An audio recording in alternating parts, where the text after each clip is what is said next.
This week's DRM Not Included on F5 Live is proudly powered by Amazon Prime. You know you get free shipping, but you get a whole lot more, including free music with Amazon Prime Music, free TV, movies and documentaries with Amazon Prime Video, free games, and a free Twitch subscription to support the content creator of your choice with Amazon Prime Gaming, and you get a lot more than that. We've got quick links to all of those and a few more features. Plus, if you're not already a subscriber, a 30-day free trial, all by going to f5live.tv/prime. I guess we're going to have to update that text because the price of Prime is about to go up. Our recommendation is get your year in now while you can. Anyway, so we were talking about NFTs a little while ago. Obviously, anytime something new happens in digital, we see scams come out of it, right? We saw, cryptocurrency became popular, and so the scam ICOs happened. And in fact, another one literally just happened a week ago on Twitch. But we're not going to get into that. Instead, we're going to get into we can have a conversation on whether NFTs themselves are a scam, but let's take a step back from that and assume that pet rocks have a value. And now we will talk about somebody selling a pet rock that's not a pet rock that they don't even own. And that's the scam that happened with a site called HitPiece. I became aware of this scam about a week ago when the comedian Patton Oswalt tweeted about it, because somebody tagged him and said, "Hey, Patton Oswalt, did you know that HitPiece has NFTs of your content listed on their site?" And he's like, "What even is this?" I can't use the words he actually used, but that was the tone of what he was going for. It turns out the whole site was nothing but NFTs of content that the minters did not own, which brings us to a whole bigger problem on NFTs, right?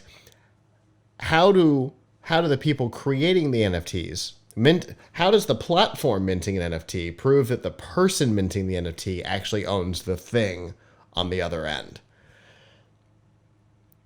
It seems, right, based on this, it seems like it's not. Right. So, I don't understand.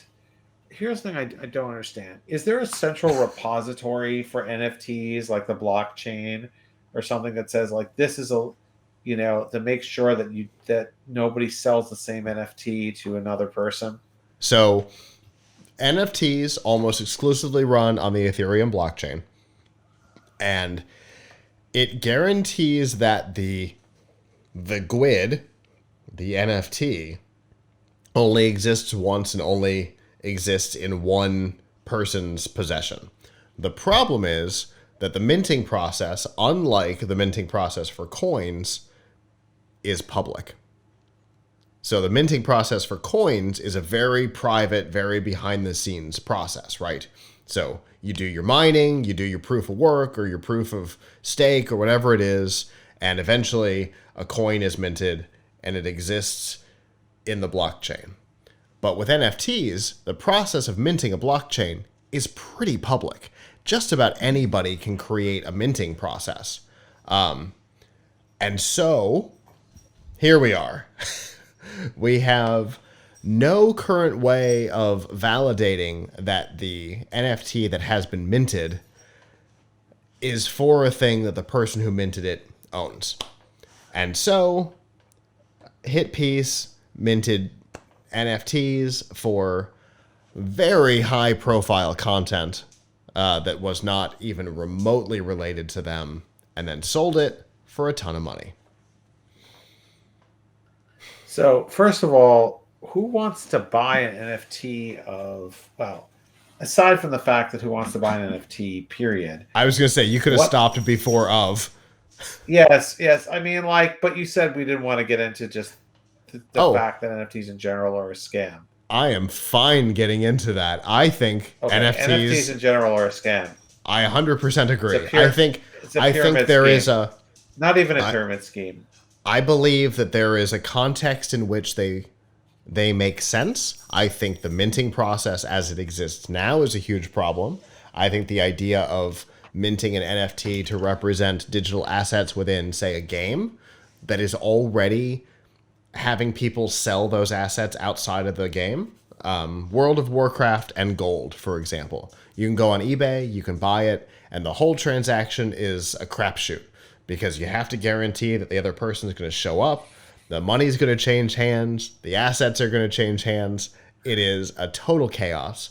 But if you had that ability to trade assets outside of the game, I think there's some value in that. But to have an NFT that proves that you own some easily accessible digital asset is crazy.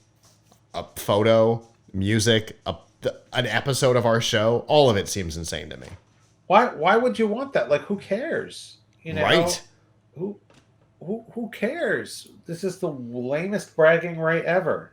This would be like, you know, if I decided that I really wanted my son to feel like I wanted something really great, so I bought myself a new car, and then I was like, guess what? I bought you a brand new car, but you're 9 years old, you can't drive it, but you can tell everybody, so I'll be driving it. Right. You won't be driving it. You won't be using it. But good news, you can tell everyone it's your car. Right. Yeah, exactly. By the way, I'm telling your sister the same thing. So just don't tell each other. Yes, just don't tell each other. So, like, you know, what, like, if like you feel, if the feeling of ownership of something feels that important to you, then you've got a problem in you've got a hole in your being. If just being able to say that you own something means that much to you. Right. Even though you're gonna brag about it by sharing the image, and now it's public.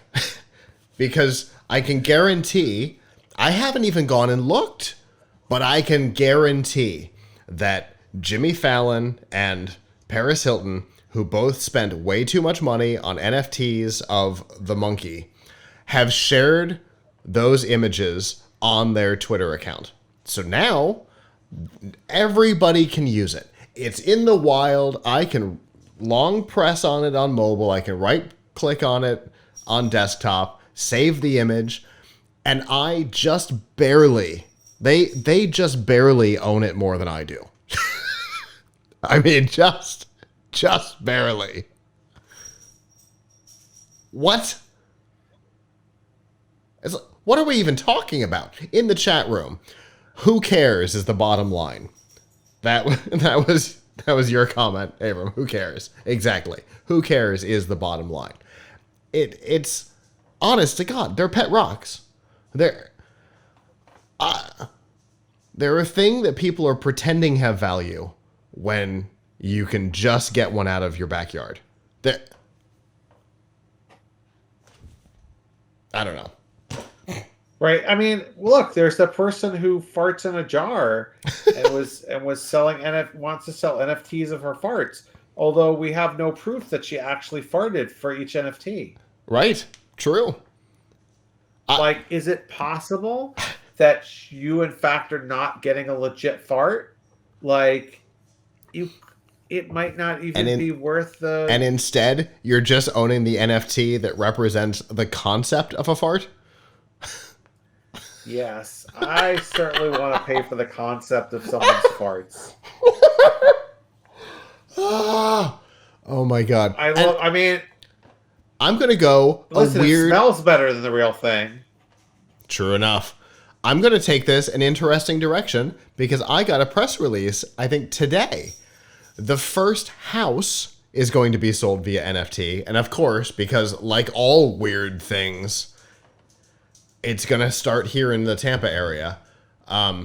It's being sold blockchain, cryptocurrency and NFT is how this house is going to be sold. I swear to God, I don't even understand. I can't even wrap my head around that. So wait, is it an actual house that you're getting, or is it that you Yes. get an NFT to say that my house is your house?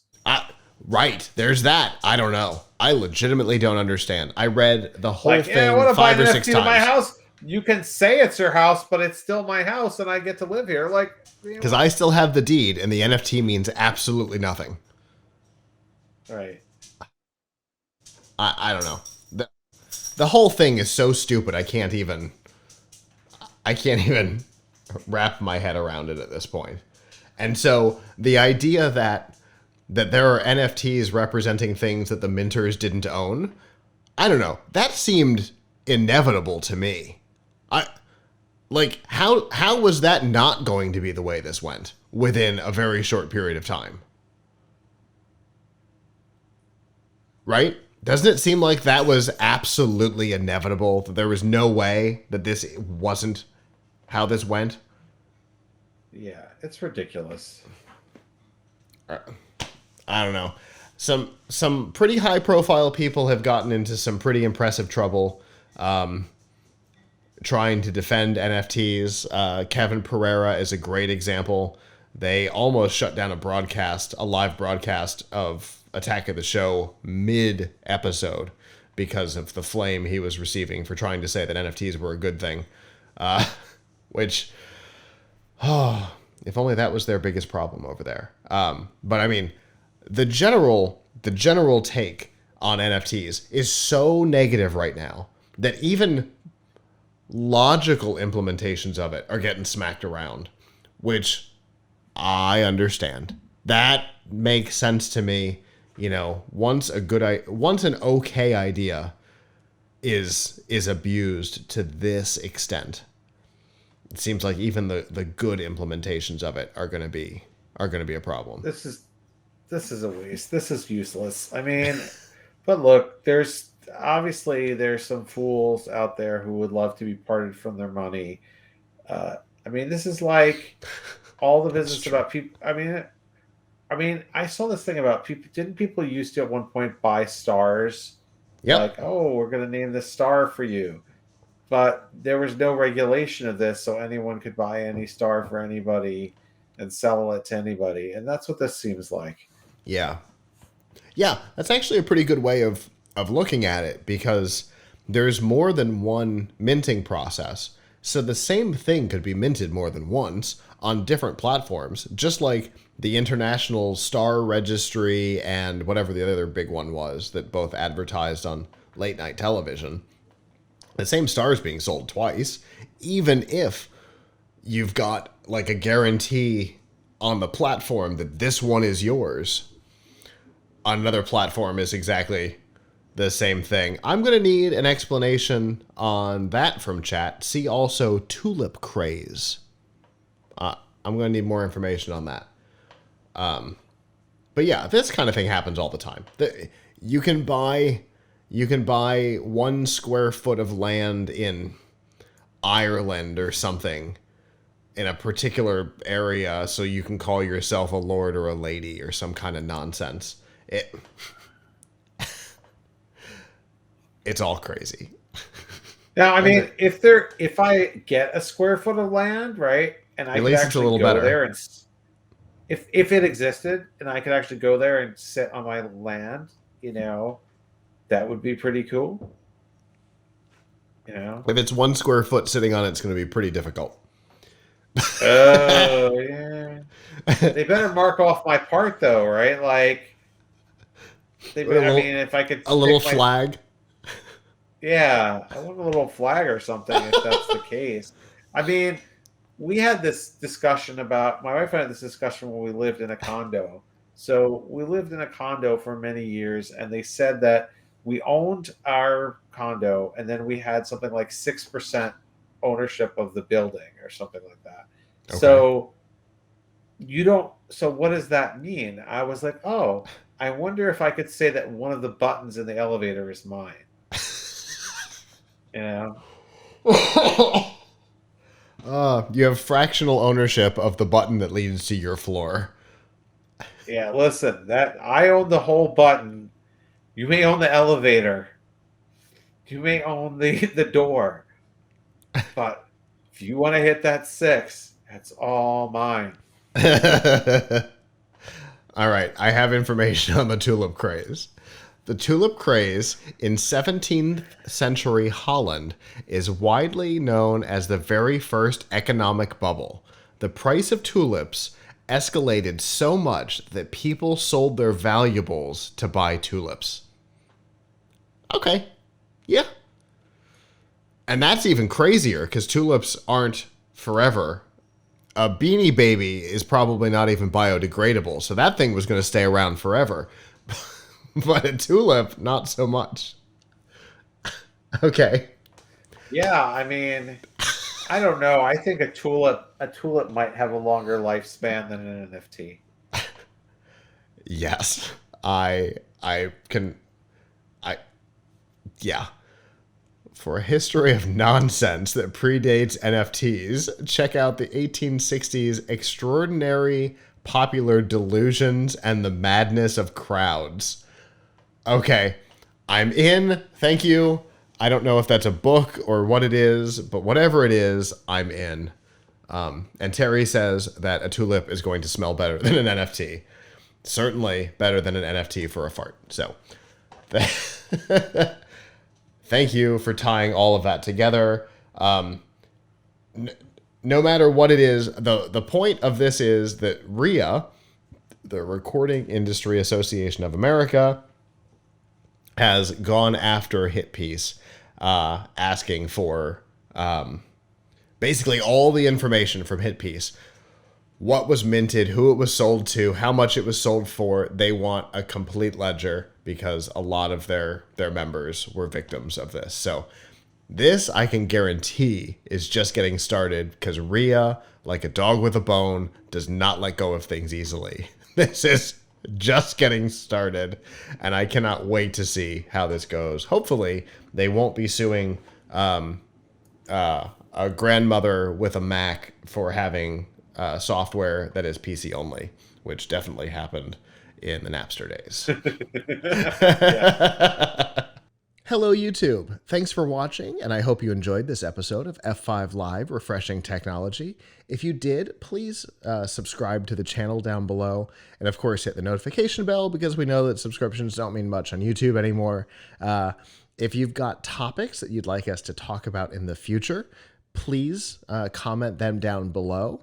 And if you'd like to not follow us on YouTube, there's lots of ways that you can follow along with our content by going to plughitslive.com/subscribe. There you'll see all of our shows and all of the ways that you can watch, listen, and follow along.